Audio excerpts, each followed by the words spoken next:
Саламатсыңарбы, урматтуу достор, урматтуу мекендештер. Палатада жатам. 2 күн болду, 3-чү кетти. Сахар көтөрүлүп, давление түшүп, в общем, частный клиникага келдим да. Спецке деле жатып алсам болот эле, өкмөттүн акчасына деле. Бирок кой деп спецке жатпай келип, азыр ден соолукту карап атам.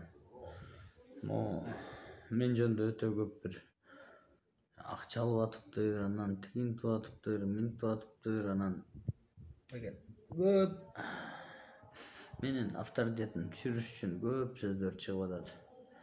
Эми эмне айтам? Булар эмнеге антип атышат? Бул саясатчылар бир ит экен да, короче, ушинтип эле эметип берет экен да. Я никому не враг, никому не эме, бирок эч кимге мен укпай мына каматып атабыз да.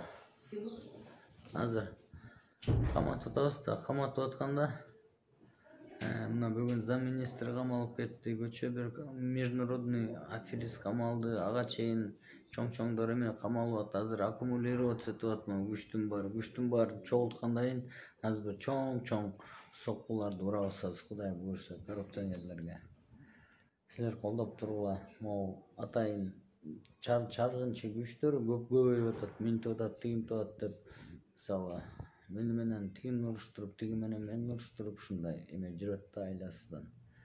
Ошону карап, эл анализ кыласыңарбы силер? Ошону анализ кылып тургула.